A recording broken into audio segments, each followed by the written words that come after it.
সুপারনাস কিচেনের পক্ষ থেকে সকল দর্শক বন্ধুকে জানাই গণেশ পুজোর অনেক অনেক শুভেচ্ছা ও শুভকামনা।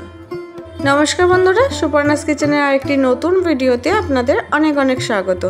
আশা করি সকলে খুব ভালো আছেন।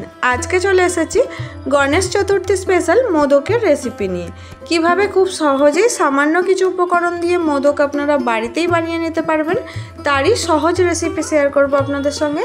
তাই স্কিপ না করে সম্পূর্ণ ভিডিও দেখার অনুরোধ রইল। আর যদি আমার চ্যানেলে নতুন বন্ধু হয়ে থাকেন, চ্যানেলটি সাবস্ক্রাইব করে পাশে থাকার অনুরোধ রইল। চলুন তাহলে শুরু করা যাক আজকের রেসিপি। সবার প্রথমে এখানে আমি দেখুন মোদক বানাবার জন্য এখানে গ্যাসটা অন করে তার মধ্যে হাফ লিটার দুধ গরম বসিয়ে দিয়েছি। এবার এখানে আমি দুধের মধ্যে খুব সামান্য পরিমাণে ক্রিম অ্যাড করছি। এটা সম্পূর্ণ অপশনাল, আপনারা চাইলে কিন্তু এখানে ফুল ক্রিম মিল্কও ব্যবহার করতে পারেন। যাতে ছানাটা একটু বেশি হয় সেই জন্য আমি এখানে ক্রিমটা ব্যবহার করছি। আপনারা সম্পূর্ণ এটা স্কিপ করতে পারেন। আর যদি একটু ছানা বেশি প্রয়োজন হয় তাহলে এইভাবে ক্রিম অ্যাড করতে পারেন। এখানে আমি সম্পূর্ণ ক্রিমটা দিয়ে দিয়েছি। একটা হাতার সাহায্যে ভালোভাবে একবার মিশিয়ে নেব ক্রিমটা, তারপর দুধটা ফুটে ওঠা পর্যন্ত অপেক্ষা করব।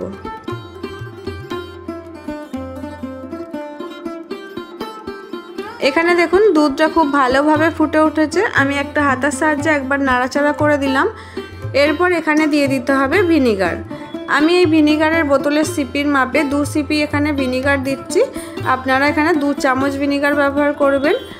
ভিনিগারটা দিয়ে কয়েক সেকেন্ড হাতার সাহায্যে নাড়াচাড়া করলেই দেখবেন দুধ থেকে ছানাটা আলাদা হয়ে আসছে।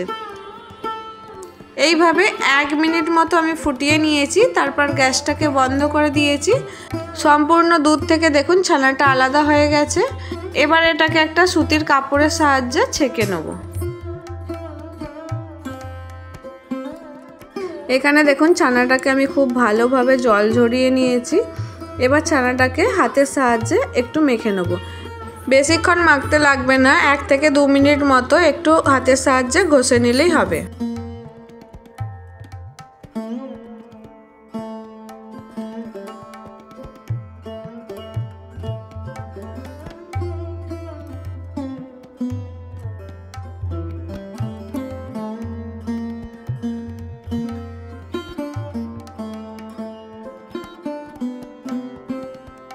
ছানাটা এরকম পর্যায়ে তৈরি করে নিলেই হবে।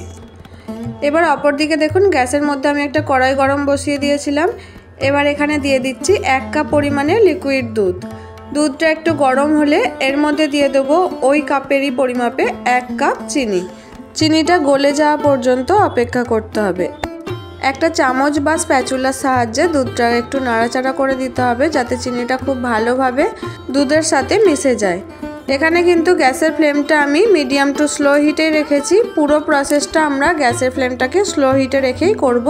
যেহেতু ছানা আছে, গ্যাসের ফ্লেমটা যদি বাড়িয়ে রাখা হয় তাহলে কিন্তু এখানে ছানাটা কড়ার মধ্যে লেগে যাবে। এখানে দেখুন দুধের সঙ্গে চিনিটা কিন্তু খুব ভালোভাবে মিশে গেছে। এবার এর মধ্যে তৈরি করে রাখা ছানাটা দিয়ে দেবো।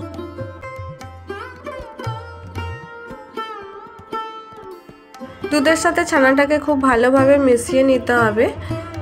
3 থেকে 4 মিনিট মতো সময় নিয়ে ভালোভাবে ছানাটাকে দুধের সঙ্গে আমি মিশিয়ে নিয়েছি। এই কাজটা একটু ধৈর্য সহকারে করে নিতে হবে। দেখবেন যাতে দুধের মধ্যে কোনো ডালা ডালা ভাব না থাকে।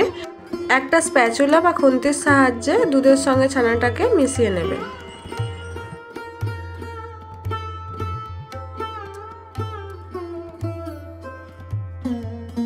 এখানে দেখুন দুধের সঙ্গে ছানাটা খুব ভালোভাবে মিশে গেছে। আরও 2 থেকে 3 মিনিট মতো রান্না করে নিতে হবে। ছানার মিশ্রণটাকে একদম শুকনো শুকনো করে নিতে হবে। যখন দেখবেন যে কড়ার মধ্যে থেকে খুব ভালোভাবে ছেড়ে যাচ্ছে, সেই পর্যায়ে বুঝে নিতে হবে ছানার মিশ্রণটা আমাদের একদম রেডি হয়ে গেছে।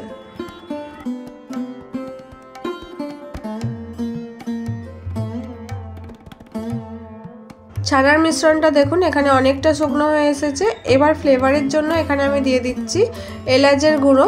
4টে এলাচের দানাকে ছাড়িয়ে আমি গুঁড়ো করে নিয়েছি, সেটা এখানে দিয়ে দিলাম। এর ফ্লেভারটা খুব ভালো লাগে। আপনারা কিন্তু এলাচের পরিবর্তে অন্য কোনো ফ্লেভারও এখানে অ্যাড করতে পারেন। কেশর বা ফুড কালারও কিন্তু আপনারা এখানে ব্যবহার করতে পারেন। আমি যেহেতু এখানে মোদকটা সাদা রাখতে চাই, তাই অন্য কোনো ফুড কালার বা কেশর ব্যবহার করলাম না। আপনারা আপনাদের পছন্দ অনুযায়ী কালার ব্যবহার করতে পারেন। দেখুন এখানে কিন্তু ছানার মিশ্রণটা আমাদের একদম রেডি হয়ে গেছে। কড়ার মধ্যে থেকে কিন্তু খুব ভালোভাবে ছেড়ে দিচ্ছে। এই পর্যায়ে গ্যাসটাকে আমি অফ করে দেবো, দিয়ে একটা প্লেটের মধ্যে নামিয়ে মিশ্রণটাকে ঠান্ডা হতে দেবো।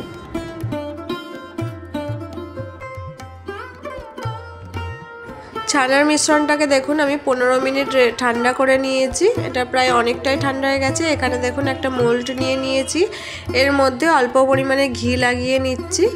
আপনারা চাইলে কিন্তু এখানে সাদা তেলও লাগিয়ে নিতে পারবেন। ঘি লাগিয়ে নেওয়ার পর এখান থেকে অল্প অল্প মিশ্রণ নিয়ে নিতে হবে। এরপর মোল্ডটা বন্ধ করে এর ভেতরে ভরে দিতে হবে। ছানার মিশ্রণটা একটু চেপে চেপে ভেতর দিকে ঢুকিয়ে দেবেন, যেহেতু ছুঁচালো মুখ থাকে তাই একটু চেপেই ঢোকাতে হবে। এবার ওপর থেকেও দেখুন আমি আরও কিছুটা নিয়ে হাতের সাহায্যে ভালোভাবে চেপে দিচ্ছি। এবার মোল্ডের গায়ে যেগুলো লেগে থাকবে সেগুলো হাতের সাহায্যে ভালোভাবে পরিষ্কার করে দিতে হবে। আমি যেভাবে দেখাচ্ছি এইভাবে বানালে কিন্তু একটাও মোদক ভাঙবে না।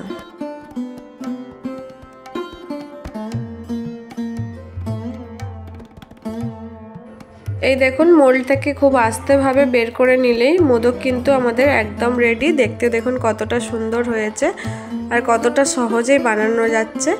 নিচের দিকটা একটু চেপে বের করে নিলে কিন্তু অনায়াসে বেরিয়ে আসবে। ওপর দিকটা হাত দেবেন না, যেহেতু অনেকটা নরম আছে এই সময়, তাই ভেঙে যেতে পারে। এবার আপনাদের দেখাবো মোল্ড ছাড়া কিভাবে মোদকটা বানাবেন। তার জন্য দেখুন এখানে আমি অল্প পরিমাণে মিশ্রণ হাতে নিয়ে নিয়েছি। এবার হাতের সাহায্যে খুব ভালোভাবে এটাকে গোল করে নিতে হবে। মোদকের মুখটা যেহেতু ছোঁচালো হয় তাই ওপর দিকটা একটু চেপে চেপে তুলে নিতে হবে। যেমন মোদক হয় সেই অনুযায়ী দেখে আপনাদেরকে করে নিতে হবে। দেখুন আমি এখানে মোদকের শেপ দিয়ে নিয়েছি। এবার এখানে আমি একটা চামচের সাহায্যে একটু চেপে চেপে দেবো, তাহলে কিন্তু মোদকের শেপটা খুব ভালোভাবে চলে আসবে। আশা করি আপনারা দেখে বুঝতেই পারছেন মোল্ড ছাড়াও কিন্তু খুব সহজেই মোদক আপনারা বানিয়ে নিতে পারবেন। আমি এখানে একটা কাঁটা চামচের সাহায্যে করে নিয়েছি। এই দেখুন মোল্ড ছাড়াও কিন্তু খুব সহজেই এই মোদকটা আপনারা বাড়িতে বানিয়ে নিতে পারবেন। চলুন বাকিগুলো বানিয়ে নেওয়া যাক, আপনারা দেখতে থাকুন।